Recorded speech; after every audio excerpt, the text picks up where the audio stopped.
If your lawnmower isn't cutting as well as it used to, or you're noticing that the tops of the grass that's left are all mangled rather than being cut properly, it's probably because your lawnmower blades need sharpening. So in this video I'm going to show you how to sharpen rotary and cylinder lawnmower blades so you can get a lovely cut all the way through the summer.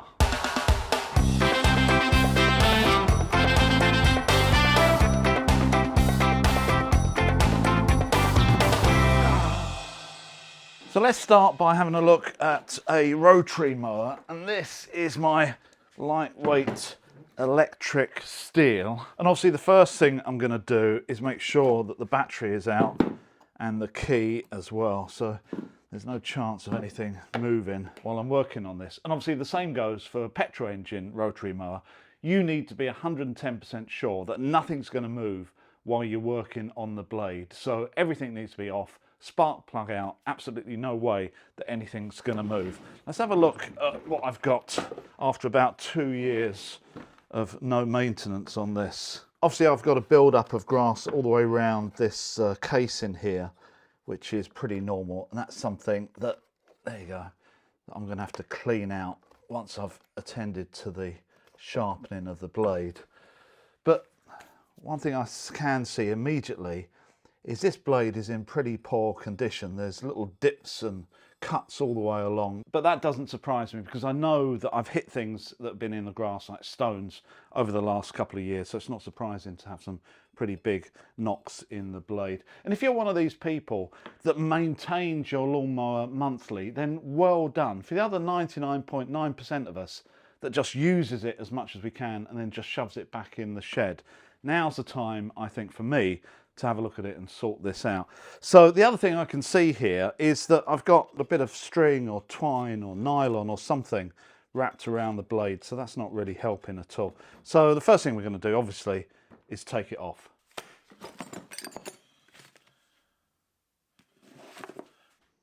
Yep, that's the one. So let's see how difficult this is to... That's fairly loose, actually. Well, that's not difficult at all. Obviously the way these rotate actually keeps the bolt tight. So although that wasn't particularly well tightened up, if I'm using it and the motor is rotating, it will be inclined to tighten up rather than loosen and fly off at some point. Looks like there's a bit of Loctite on there as well. Someone's had some Loctite on there before. There you go, where is the blade? So let me firstly get some of this off, which is wrapped around, and that's not helping at all. How about a pair of pliers? Just to rip that. Oh, this is twine, all kinds of rubbish I've got here. It hasn't stopped it working, but it's obviously not helping at all. So now's the time to take the opportunity to get rid of it all. I think that'll do it, that's near enough. This is how much I've taken out around the blade, which doesn't help. Maybe opportunity just to clean this up while I'm here.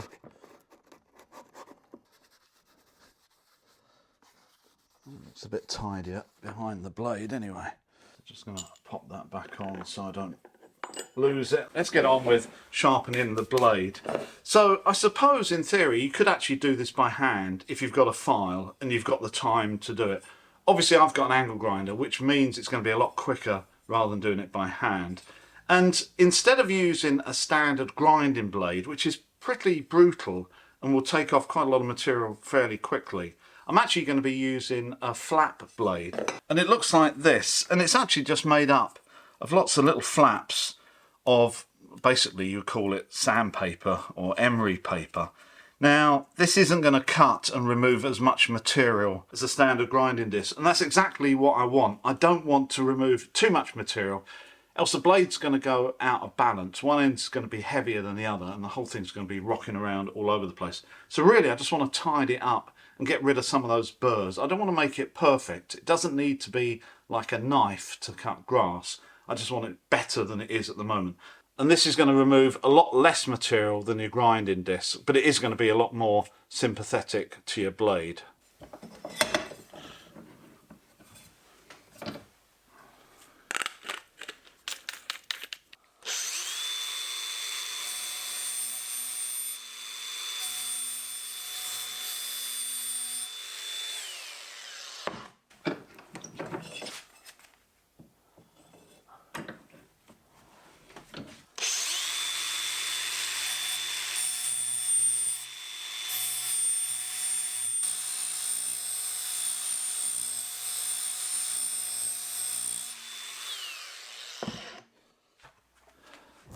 So that's now looking quite nice. It's obviously taken a lot of the nicks out of it. It's not perfect, and I'm not actually looking for perfect. I just want it good enough. I don't want to take too much material off of this. It's going to get even harder to balance, but that is quite a nice edge on that. And that literally only took about a minute to do that, so it doesn't take very long at all. So I'll turn it over, do the other side.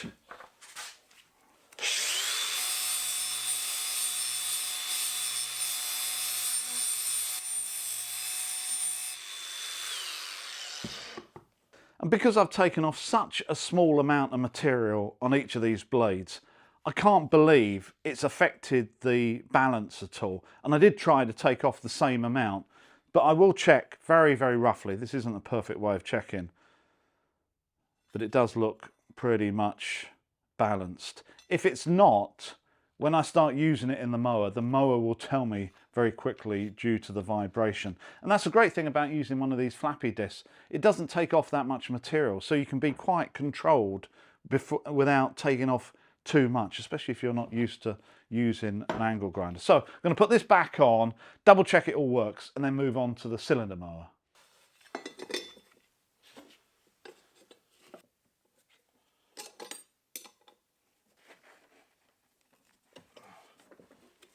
Nice.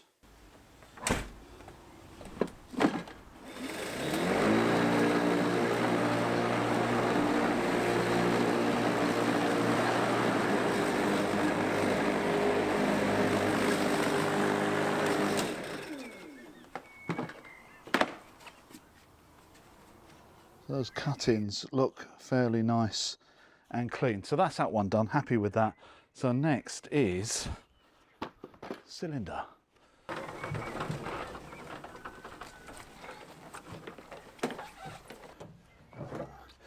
So I'm going to take the cartridge off here because it's just going to be easier to work inside on this cartridge rather than out here.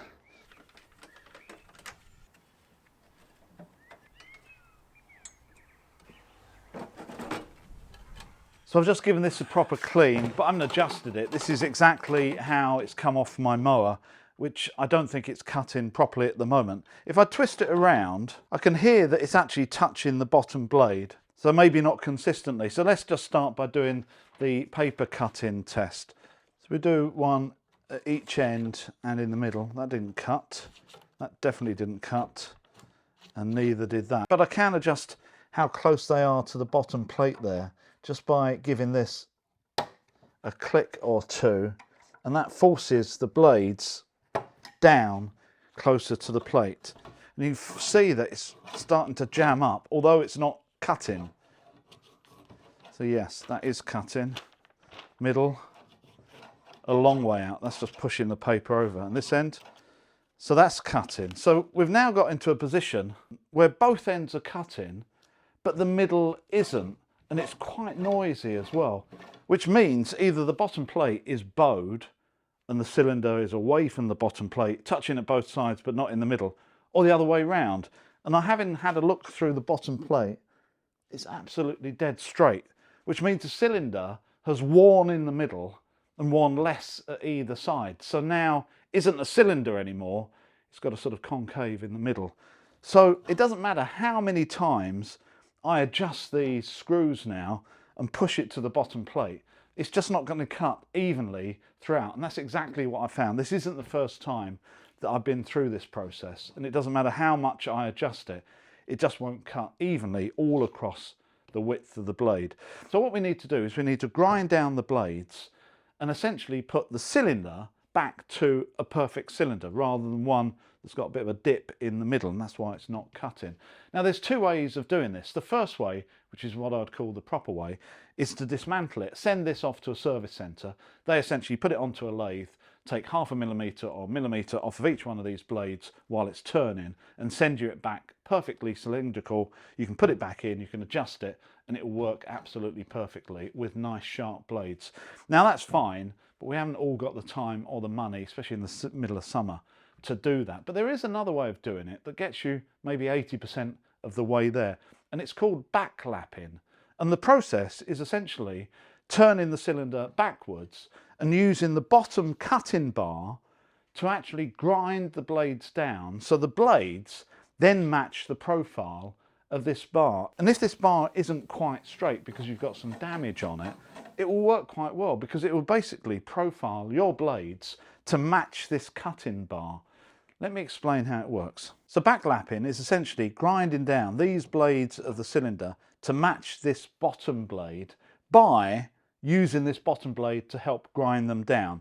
But to get this piece of metal to grind down these blades, we need to do more than just spin them against each other while they're touching. We need to use something abrasive, and this is where this grinding paste comes in. Now, grinding paste has been around forever, and it's essentially something that we used to use on valves of cars, so the valve would seat exactly and you'd get a perfect seal. This one here I got from Amazon. I'll leave a link into the description below, and it comes as a fine and a coarse. So one end of the pot has got fine grinding paste in, then there's a seal between the two, and then there's coarse at the other end. So I'm going to start with the coarse and then move on to the fine. So I'm going to use my cordless drill to rotate this backwards while putting this grinding paste on these blades, which will then come into contact with this bottom plate and then gradually grind these blades down.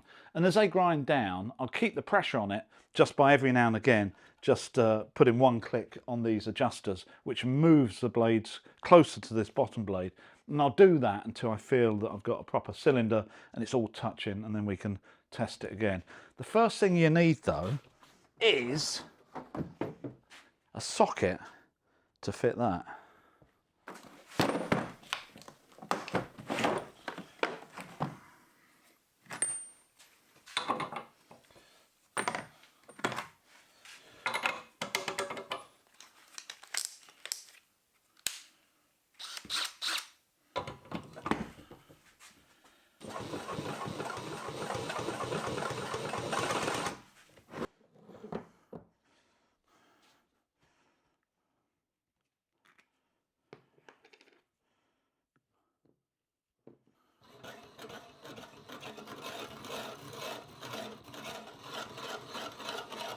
With that paste on, I can hear a change in the sound. It's really gritty and the whole sound has changed, and I can see now some of it actually becoming silver where it's starting to wear down.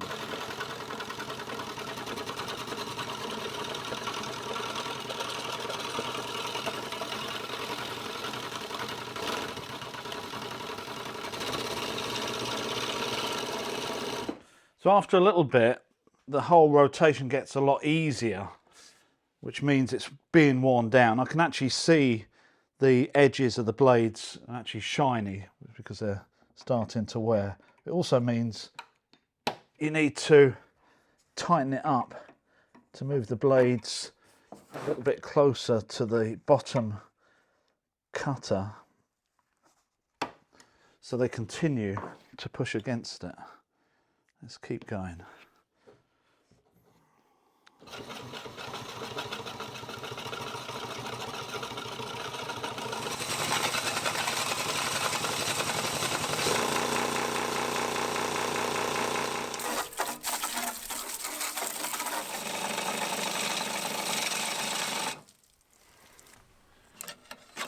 Nice.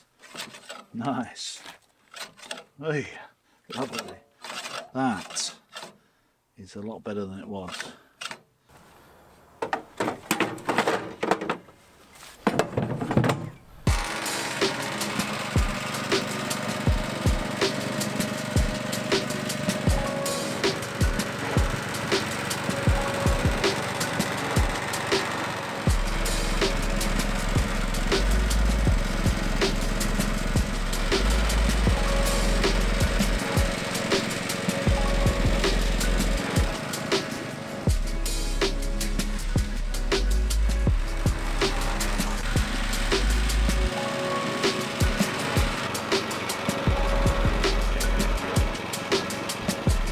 Well, there you go.